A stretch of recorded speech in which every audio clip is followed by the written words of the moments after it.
Hey guys, real quick, only 40% of our viewers are actually subscribed, so let's change that right now. Hit that subscribe button right below. 4 o'clock window, we have the Jacksonville Jaguars, 30-29 win over the Raiders in overtime. Jags move to 5-3. Raiders fall to 2-6. It was a failed 2-point conversion. Raiders went for the win in overtime. Jags hold on, though, to get the W. Do you think there are any teams that would play for the tie in that situation? No, I don't think so. There's really no benefit to the tie, right? No, not at all. Zero benefit. The only way is if you had a playoff spot on the line. I mean, the only benefit is not losing the game. Yes. The only way would be if it's a tiebreaker thing on the final game of the season. But a tie, where a tie wins it and a loss doesn't. A loss doesn't hurt you as much as a win helps you.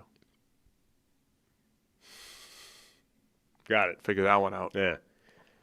No, so they went for the win. That's the only situation would be a tiebreaker situation where a tie is enough to make the playoffs and a loss isn't, and you just kick it and take the tie and get out of there. Oh, that Raiders-Chargers game a couple years ago, they could have tied and gone to the playoffs. They just should have. Oh, we really should have done that.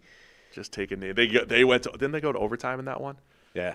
The game was insane. That was the game. Wasn't that the game where Justin Herbert was insane? Late in the game with absurd 4th and 9 conversion. Yes. Nuts. Anyway. That was fun. Anyway. Cam Little. 68-yarder. Record. Asterisk?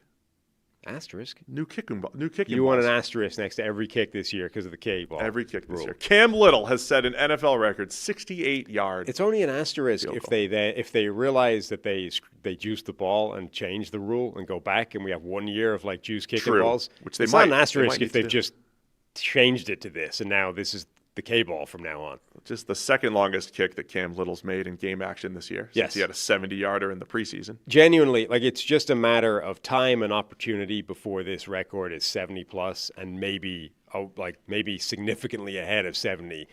Multiple kickers have 70+ in them at this stage. Cam Little has 70+ in him. We've already seen him hit 70 in the preseason. This one was from 68, and it was good from a few yards more than that. Good for him. A guy that already showed he should have a 70-yard kick into his name.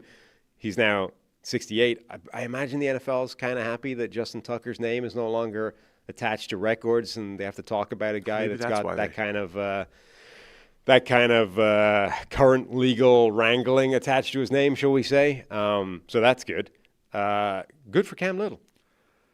Good for Cam Little. That's what got the Jags back on the scoreboard. Trevor Lawrence with an awful red zone interception early on.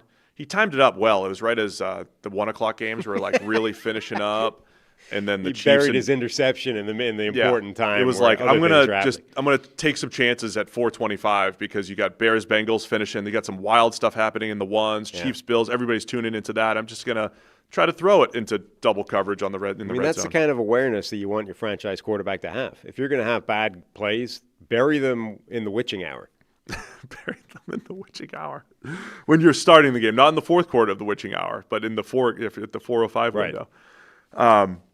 Okay, the other Jags news we got to talk about. Travis Hunter. We didn't know this on Thursday when we talked about it. He got hurt at practice on Thursday. Yeah, and has a knee injury. He's been put on IR, and more tests, I believe. I don't know if it's a torn ACL. We don't have a report yet, but Hunter's out.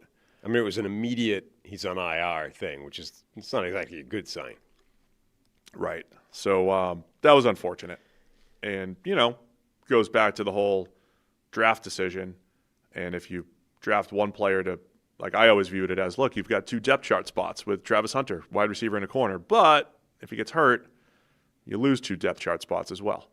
Yeah. Inevitably, if you're asking a guy to play both ways, you are doubling the risk that he gets hurt. Yeah, and this didn't even happen in a game. This is just randomly in a practice on a Thursday. Right. Whatever happened to him, pops his knee or whatever it did to him, but immediately lands him on IR. So that's incredibly unfortunate for multiple reasons. Number one, it was looking like they were scaling up his role in offense, and we were really starting to see what Travis Hunter could do on offense. Number two, obviously, as you said, you're now losing a depth player on both sides of the ball. That's a blow. And, sucks all around. So, yes. Unless you're Parker Washington or De'Ami Brown. I mean, Parker Washington, I thought he had a really nice game. He's the guy that takes a lot of the high volume stuff. We were excited to see Hunter maybe take on more volume as he showed in the London game a couple weeks ago, but that'll have to wait. So the Jags offense, they started to get going a little bit with Parker Washington, and then the Raiders, you get a 4-touchdown game from Geno Smith. He has a bad interception, maybe blaming Michael Mayer to come back at the ball a little bit. But Monteric Brown with a really nice diving interception to start the second half that helped lead to a Jag score.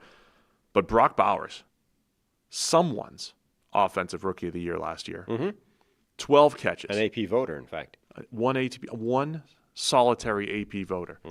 12 for 127, 3 touchdowns, and just spectacular plays.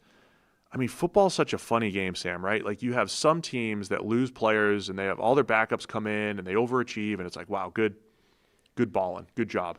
And then you have a Brock Bowers, and it's like, man, the Raiders offense looks completely different when he's out there, and you have a healthy Brock Bowers. What a game from him. But I think it makes sense. Like, if you frame it as Brock Bowers is this team's number one receiver, forget that he's a tight end or a big slot receiver, or however you want to designate him as a receiving weapon. He's the team's number one receiver. If you take the number one receiver, an elite number one receiver, off most offenses in the NFL, it has a massive negative impact in them. Even more so when they don't have the players necessarily behind him to step up and fill that void. So Bowers coming back makes sense to have a massive impact on this team. And, I mean, he looked healthy for the first time since doing that knee injury. 13 targets, 12 catches for $127 and 3 touchdowns. Brock Bowers looked fantastic, and that absolutely changes what this offense is capable of doing. It really does. One-handed catch in there. I mean, he was so good, man. That catch was spectacular. Yeah. They called it incomplete initially. It's like, no. Yep. He's down. He's definitely down. That, by the way, was the only thing that stopped that from being a 0-0 game at the half. I mean, the first half to 3/4 of this game was pretty tough going. You started to get a semblance of what we thought the Raiders could be, though, offensively, where you have Bowers, you have Genty. I know it's been a rough season for the Raiders, and they lose this game, right? Yeah. They did lose. But the draft discussion is so fun because, like, do you use a first-rounder on a tight end? Do you use your first-rounder on a running back? If there's a couple more pieces in place for the Raiders, and I know that's an if and what have you, but covering Bowers, stopping Genty, covering Genty, you had 5 catches and a touchdown. It's a challenge, man. Like, if you just get really good, tough to cover, tough to tackle football players, that starts to add up. And I think we just started to get a semblance of what that could look like for the Raiders. Yeah, I mean, this looked a lot more like the offense that we expected to see this season, which is, look, they've got some difficult to deal with playmakers.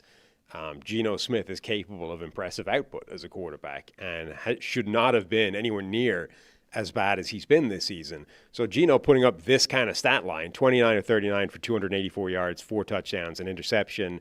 And as you said, the interception, you can at least make the argument that Michael Mayer could have helped out the quarterback a bit on that play. Minimum broke it up, even if he's not going to turn it into a completion or anything. I mean, that makes a lot more sense relative to Geno Smith's last few years of his career than the first half of this season does. So I think from the Raiders' perspective, you look at this and you say, Brock Bowers coming back changes this team on offense and gives them a significantly higher floor, let alone ceiling. The defense is still a massive problem, and obviously Bowers isn't fixing that. And that was kind of what we saw late in the game and the second half. I mean, Devin White being at the core of your defense is and has always been a problem for an NFL team. The Brock Bowers touchdown in overtime did give the Raiders the attempt to go for 2. The opportunity with 16 seconds left in overtime to kick the extra point for a tie or go for the win. They go for the win. Batted pass. Yep. For the win. For the on Jags. An open target. Looked like he had him. Oh, I know. I think he had him. Yep. Devon Hamilton. Batted pass. Trayvon Walker threw a punch. Got tossed out of this game. He did. He had the punch. He had a punch. Devin White threw an open hand. Yeah, Devin White threw the Bas Rutten, right, the open hand punch, and that's okay. That's fine. You can do that, and that's just a penalty. But if you close the fist, then we got to toss you from the game. That's correct. because that's NFL rules. That's the rule, man. Punches are unacceptable. I think they need to adapt to Pancrase rules. If you're throwing an open hand punch, it's the same. Bas Rutten showed you can knock people out doing that. So it's time to toss those guys too. Jags moved to 5-3. They're now a game and a half behind the Colts. Colts haven't had their bye yet. Somebody had a tweet that was multiple people had a tweet. There were varying degrees of blaming Devin White. Somebody called Josh Edwards, TBS, said, I think Devin White was negatively involved in every play once the Jags got across midfield on a touchdown drive. That might be a listener to our podcast because I think for 5 years we tried to say, if you watch the Bucs play, does Devin White make some tackles where you're like, oh, look, there's Devin White, tackle for loss? Yes. But when there's an open receiver in the middle of the field, it's usually near 45. You know, sometimes where your timeline kind of it syncs up and like everyone has the same thought in varying wordings. I had a screenshot where there were like 4 of those types of tweets. This was the most pleasantly worded of them. But we've given that description before. He's usually in and around some Mistakes. bad plays for the defense. All right, anything else on that one? Raiders come back on the short week to play the Broncos. Get to watch him on Thursday Night Football. Huh. How about that? Cool. Thanks for watching all the way to the end of the video. Check the Mic is live Monday, Wednesday, and Thursday, so be sure to hit subscribe so you don't miss a video. You heard the man. Subscribe.